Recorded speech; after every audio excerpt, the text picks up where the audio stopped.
Welcome to the introduction of my How to Get Good at Any Game series. And this is going to be a bunch of videos detailing mostly generic advice and primarily focused on multiplayer PvP games because most single player games being good at it is kind of less relevant, I guess. Whereas in a team-based game, you would hope that you and your teammates are good at the game. But to start as a sort of foundation for the rest of the videos, today's focus is going to be on a definition of good. And I know there's the dictionary definitions of good, which there are several, and we will get into that.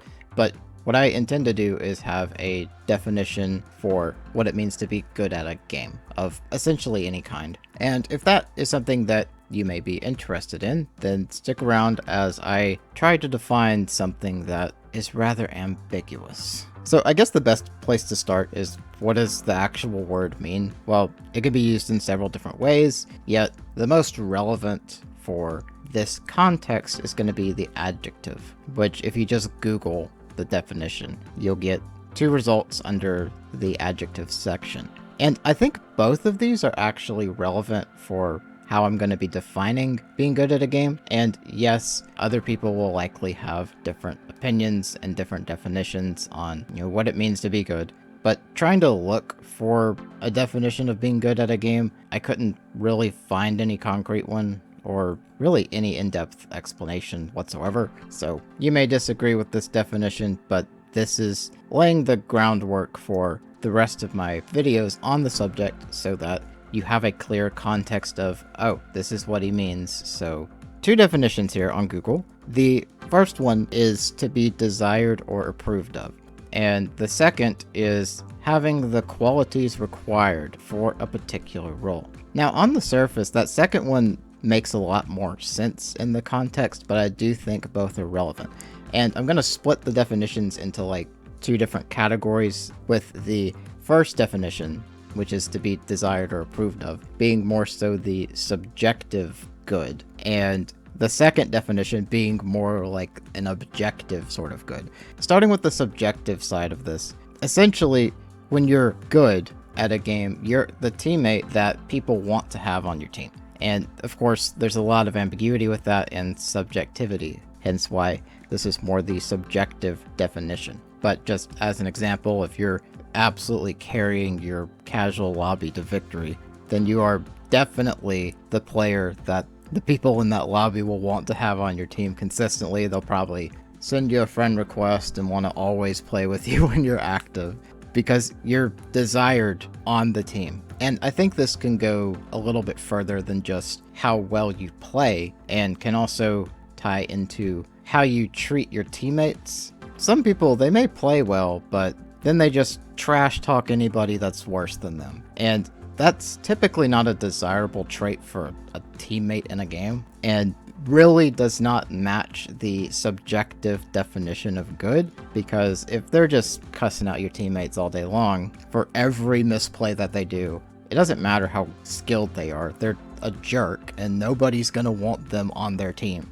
In that sense, I think that's why the subjective side of good is relevant, and I'm going to include it as part of what it means to be good at a game, because a desirable teammate is typically going to be one that's not rude to you, or at least not intentionally rude.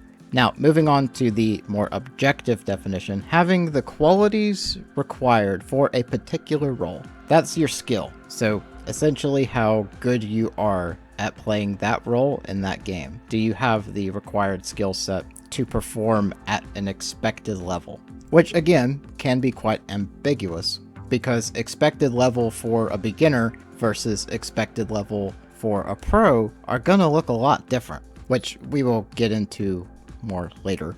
But for now, we will just set it as you have the inputs down combined with the knowledge of how to play the game, how to win the game, and you can execute that with reasonable efficiency.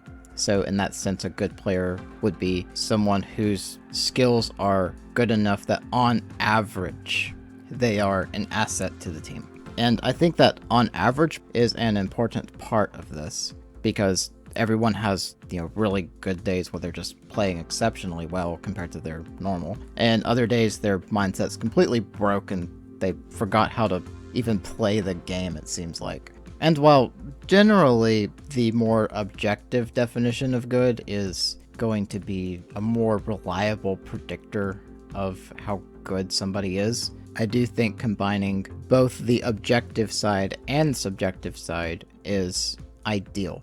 Because I can't think of anyone that wants to play with an arrogant pro that just trash talks you into oblivion every mistake you make.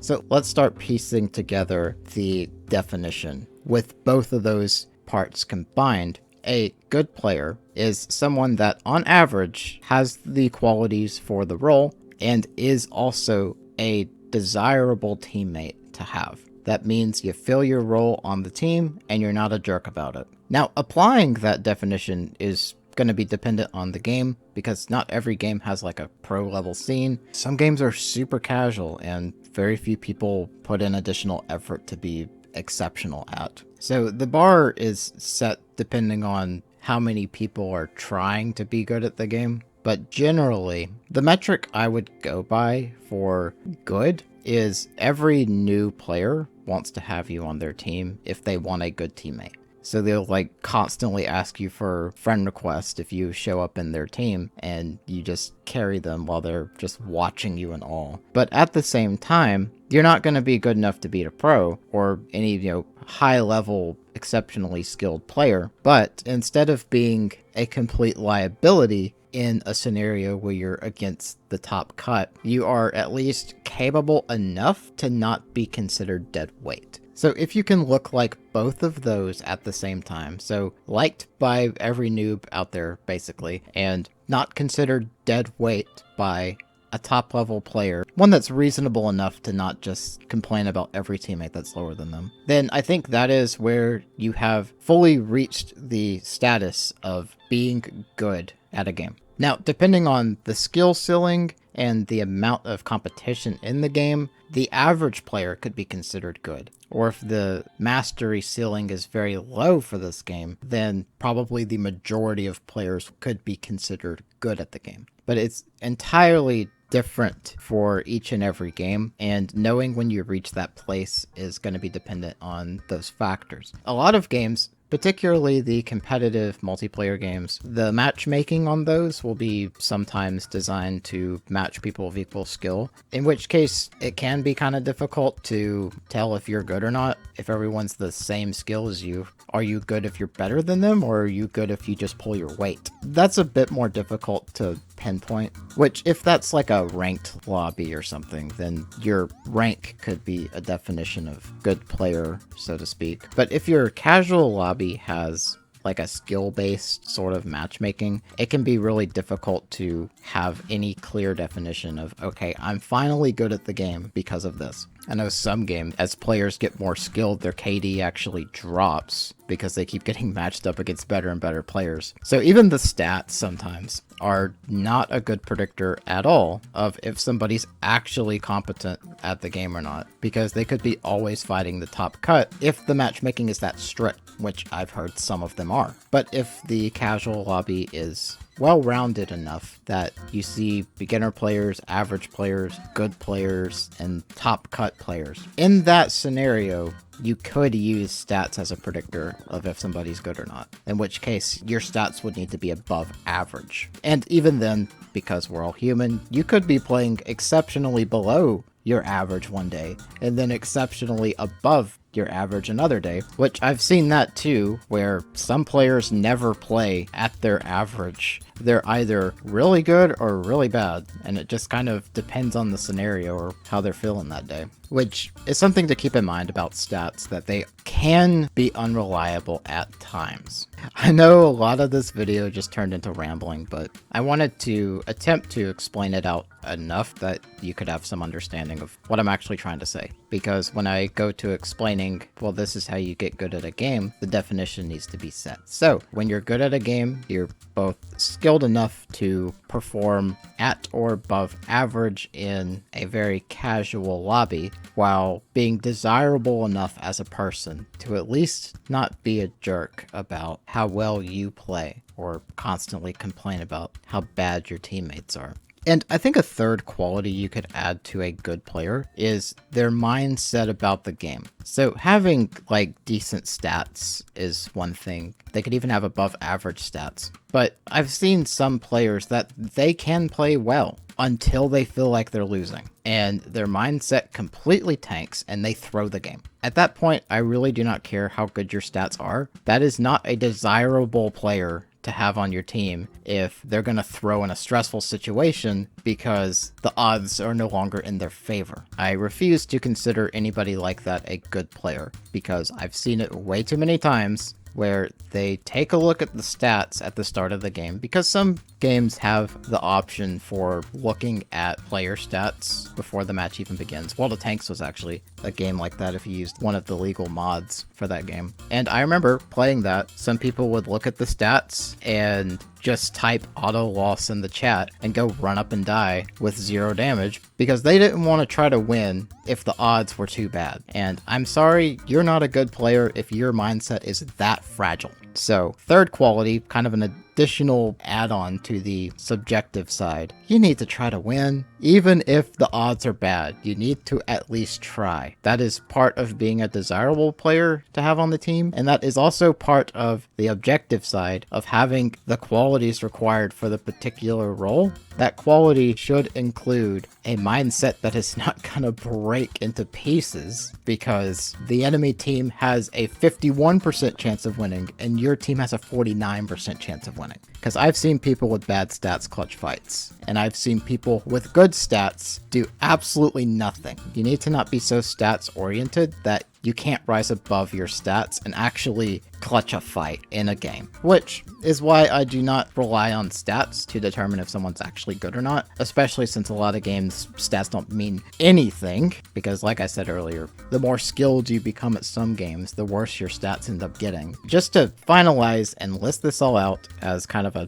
TLDR, here is how I am defining it. You need to be a good enough person that people are actually fine with having you on the team, so not a jerk. You need to have the skill set to play the role in that game. You need to have enough game knowledge and game sense that you're at least filling the role out as expected, which that will largely depend on your matchmaking. I'm talking in a general sense where the matchmaking just kind of puts everyone together, good players and bad. If you are considered to be filling the role as expected relative to all of the players of different skill levels. And number 3, you have a strong enough mindset that regardless of the situation, you at least try to win, because the ability to rise above your stats and clutch a fight that you technically should not have is indicative of your ability to grow as a player. So that is the definition that I will be using going forward,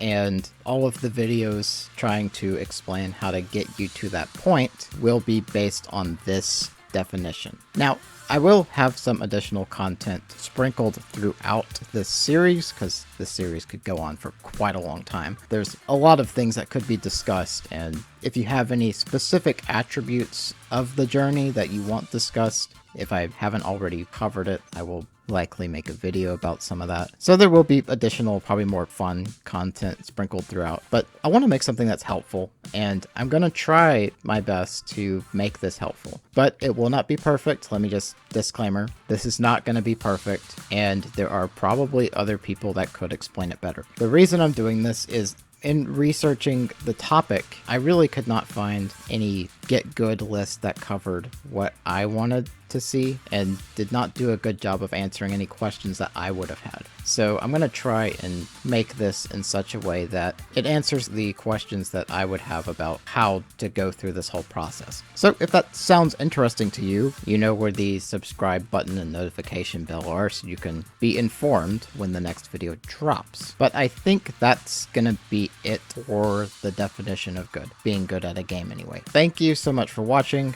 I hope this was at least kind of understandable. I feel like I went absolutely everywhere on this, so if necessary, I may make a pinned comment with some additional context or explanation. But anyway, thank you so much for watching, and hopefully I will see y'all next time.